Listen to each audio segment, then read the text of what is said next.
ये है direct and indirect narration. Direct and indirect narration ये है नेस्फिल ग्रामर पर ये बेस किए आंसर। वो बहुत रिलायबल ग्रामर है, इसी पर आधारित हुआ है। अब देखिए क्या कहते हैं।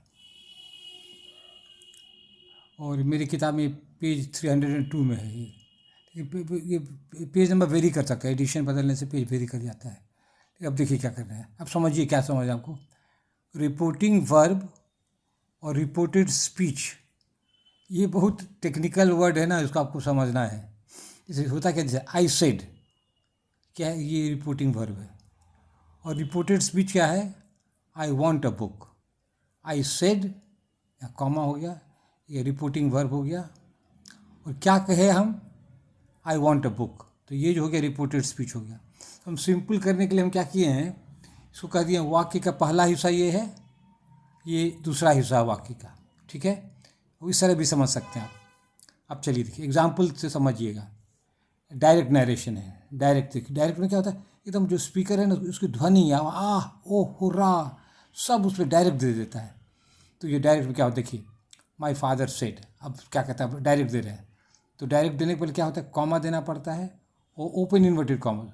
तो ओपन इन्वर्टेड कॉमर्स कैसे दिया जाता है, 6 की तरह, ऐसे करके, ऐसे करके हम आपको बताते हैं, ऐसे है ना, ये करके ऐसे ऐसे करके, ऐसे सॉरी यहाँ थोड़ा देर यहाँ कीजिए, ऐसे करके, फिर दूसरा कर रहे हैं, फिर दोबारा कर रहे हैं यहाँ पर ऐसे करके, यहाँ पर ऐसे कीजिए, तो घुरा के ऐसे घुरा के, तो यहाँ पर ऐसे ऐसे करना पड़ता है। तो थोड़ा एक बता दो बार वैसे नहीं, तो ओपन इन्वर्टेड कॉमर्स को, ओपन इन्वर्टेड कॉमाज, एस है इसीलिए 2 ठो, प्लूरल। और तब उसका क्या होता है, कैपिटल से शुरू होगा, it is time to go home. तो माई फादर क्या बोले, it is time to go home, घर होने का समय, घर आने का समय हो गया, घर जाने का समय हो गया है, ये मेरे फादर बोले। अब देखिए डायरेक्ट है। और इनडायरेक्ट में क्या होता है, इसी बात को हम रिपोर्ट करते हैं। कोई पूछा हमसे, क्या आपके पापा क्या बोले आपको, तो हम तब क्या रिपोर्ट करते हैं, इनडायरेक्ट हम उसको क्या रिपोर्ट कर रहे हैं, रिपोर्टेड स्पीच हो गया उसको कहते हैं। तो इस रिपोर्टेड स्पीच क्या कहते हैं, हम कहते हैं माई फादर सेड दैट, ये लगेगा। तो ये जो कॉमा इन्वर्टेड कॉमा ये सब टूट जाएगा, ये सब ये हट जाएगा, ये हट जाएगा, और उसके बाद क्या आ जाएगा, दैट क्या बोले, it was time to go home. समझ रहे हैं। तो क्या अब देखिए क्या हो रहा है, अब आपको समझाएंगे बाद में। इट इज़ बदल के हो गया इट वॉज, टाइम, और बाकी तो वही रह गया। तो यही होता है इनडायरेक्ट में। हम कोई पूछता है कि अरे क्या तुम्हारे पापा बोले, तो बोले मेरे my father said that it was time to go home. ये हम रिपोर्टेड हो गया, ये रिपोर्ट इनडायरेक्ट उसको कहते हैं, इनडायरेक्ट कहते हैं या रिपोर्टेड स्पीच कहते हैं। रिपोर्टेड स्पीच को नोट कर लीजिए, इनडायरेक्ट या रिपोर्टेड स्पीच, ये रिपोर्टेड स्पीच, हम रिपोर्ट किए कि मेरे पापा क्या बोले। अब चलिए अब देखिए नियम। अब देखिए नियम तो आप लोग बहुत जानना चाहता है, नियम आपको बता भी कुछ जो तो इम्पोर्टेंट नहीं वही किया, बहुत सारा नियम है, कन्फ्यूज़ कर जाएगा। देखिए नियम क्या है, रिपोर्टिंग वर्ब वाक्य के पहले हिस्सा, यदि वाक्य का पहला हिस्सा का टेंस कभी नहीं बदलता है, तो रिपोर्टिंग वर्ब या वाक्य के पहले हिस्से का टेंस कभी नहीं बदलता है। मतलब ये जो है आई सेड, ये रिपोर्टिंग वर्ब है या वाक्य पहला, इसका टेंस कभी नहीं बदलेगा, जैसे का तैसे रहेगा। ये पहला नियम यही है, इसका टेंस कभी नहीं बदलता, इसको याद रखिएगा। अब देखिए नियम 2 क्या है, रिपोर्टेड स्पीच। रिपोर्टेड स्पीच का ये वाला, I want to go home, report या वाक्य का दूसरा हिस्सा। रिपोर्टेड स्पीच वाक्य के दूसरे हिस्सा का टेंस बदलता है, इसका टेंस जो है ये बदलता है, और बदलने का नियम है, क्या है बदलता है, कैसे बदल, सीक्वेंस ऑफ टेंस आपको बताए थे, आप नहीं बताए कोई बात नहीं।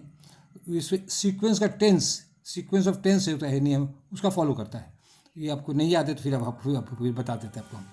सीक्वेंस ऑफ ऐसे फॉलो करता है, सीक्वेंस ऑफ टेंस को क्या है, देखिए पेज 2 में हमारे क्या नियम है उसको समझिए आप। कोई भारी नहीं है, खाली समझने में आपको टाइम थोड़ा लग जाएगा ना, बस तब तो खटखट बनाइएगा। तो देखिए क्या नियम है, यदि वाक्य का पहला हिस्सा पास्ट टेंस में है तो दूसरे हिस्से का टेंस भी पास्ट टेंस में हो जाएगा। समझ गए, यदि पहला हिस्सा का टेंस पास्ट टेंस है तो यहाँ भी पास्ट टेंस हो जाएगा। ये सीक्वेंस ऑफ टेंस में भी यही बात है, इधर पास्ट टेंस है तो इधर भी पास्ट टेंस हो जाएगा। ठीक है, एग्जाम्पल लीजिए, तो एग्जाम्पल से समझिएगा। एग्जाम्पल है, देखिए डायरेक्ट में क्या है, ही सेड, ये पास्ट टेंस है, से है प्रेजेंट टेंस, सेड है पास्ट टेंस। ही सेड, क्या बोला, तो कॉमा दिए, इन्वर्टेड कॉमा खोले हुए छः की तरह, द मैन इज कमिंग, वो क्या बोला, open inverted comma, the man is coming, आदमी आ रहा है। और तब करें उसके जब उसका कहना हो जाता है तो फुल स्टॉप दे देते हैं और कोटेशन बंद करते हैं नौ की तरह घुरा के। तो पहले देखिए बहुत बारीकी है, पहले फुल स्टॉप दीजिए और तब ये दीजिए, पहले कॉमा दीजिए तब ये खोलिए, तो ठीक है। तो क्या करेंगे, डायरेक्ट में ये हो गया। अब इनडायरेक्ट में क्या होगा बता रहे हैं, ही said that the man was coming, तो क्या इधर पास्ट टेंस है ना, तो यहाँ भी पास्ट टेंस हो गया। इज जो प्रेजेंट टेंस था ये कर रहा है। यदि पहला हिस्सा पास्ट टेंस है तो दूसरा हिस्सा को भी पास्ट टेंस बनाना पड़ेगा, तो यही एक नियम है, ठीक है। आगे बढ़ते हैं।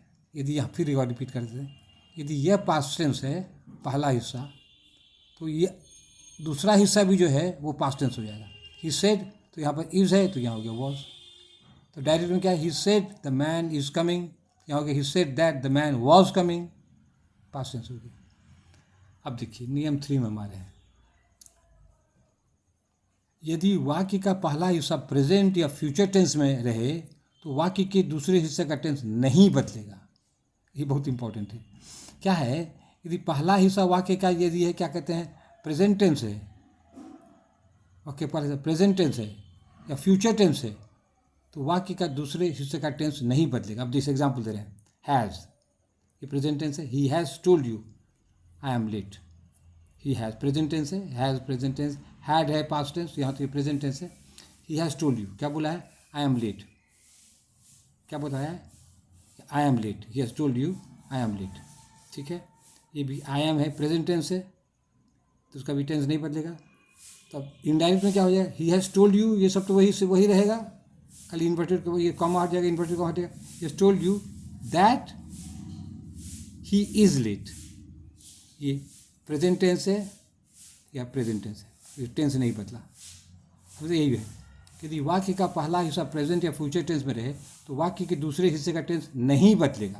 तो उसका टेंस प्रेजेंट टेंस है, यहाँ भी प्रेजेंट टेंस है, नहीं बदला। काहे, वाक्य का पहला हिस्सा प्रेजेंट टेंस है, ठीक है। अब हम ले रहे हैं तो दूसरा एग्जाम्पल दे रहे हैं। अब दूसरा एग्जाम्पल इसको समझ जाइए, इसको नोट कर लीजिए, तो हम बदल कर दूसरा हिस्सा देते हैं आपको।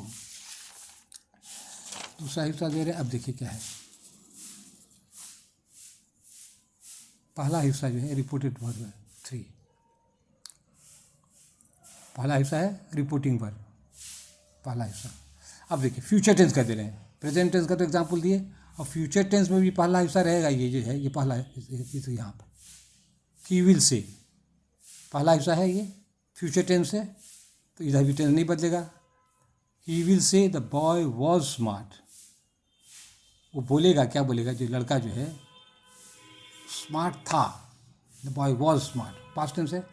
अब देखिए डायरेक्ट में ये है, direct comma, open inverted comma, full stop, close inverted comma, तो ऐसा रहे तो समझिए डायरेक्ट है एकदम, उसके जो एग्जैक्ट वर्ड बोला है, जो बोला है उसको यहाँ थी डायरेक्ट। अब इनडायरेक्ट में क्या हो गया, हो रहा है, he will tell them that the boy was late. अब देखिए यहाँ समझने की बात है, तो ही विल से हट के टेल हो गया, क्या है हम बताते हैं आपको, he will tell them that the boy was smart, यहाँ पास्ट टेंस है, यहाँ पास्ट टेंस है। क्या है, यदि पहला हिस्सा फ्यूचर टेंस में है इसीलिए बाद वाला हिस्सा का टेंस नहीं बदलेगा, तो यहाँ पास्ट टेंस है तो पास्ट टेंस आ गया, ठीक है, गुड। अब देखिए, अब यहाँ नोट, ये इंपॉर्टेंट समझा रहे हैं। से का माना होता है कहना, और टेल माना होता है कोई खबर करना या कोई आदेश देना, तो यहाँ पर तो कोई खबर कर रही है ना, तो ही विल से नहीं हो जाएगा, ही विल टेल, और टेल दैट नहीं होता है, टेल दैट नहीं होता है, इसीलिए क्या कर दिए हैं, इसलिए tell them, he will tell that नहीं, टेल दैट नहीं, इसलिए टेल देम हो जाएगा यहाँ पर।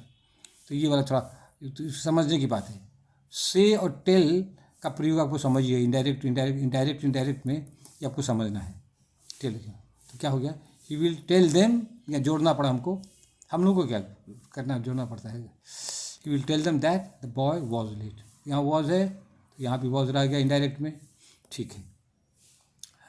तो टेल दैट नहीं होता है इसलिए टेल देम करना पड़ा, ठीक है। टेल देम, यह करना पड़ा हमको। ठीक है, अब देखिए, नेस्फिल ग्रामर जैसी कोई अच्छी किताब से डायरेक्ट इनडायरेक्ट बनाइए। बहुत सारी किताब देखिएगा इधर डायरेक्ट बना हुआ है, उसी को नमूना लेकर आप बनाइए, जो आंसर उसको ढक दीजिए, अपना बनाइए और फिर उसे मिलाइए। और क्योंकि आंसर नहीं रहने पर ना तो आपको कन्फ्यूजन होगा सही है गलत, तो इसलिए कोई तो गुरु चाहिए ना, तो बताने वाला कोई चाहिए आपको, तो गुस्साए नहीं, प्रेम से बताए। अच्छी किताब से डायरेक्ट इनडायरेक्ट बनाएं, ठीक है। जो बना हुआ है उसी से आंसर मिलावें, जो बना हुआ है उसी से बनाइए। गूगल भी मदद कर सकता है, गूगल से भी मदद होगा, ठीक है।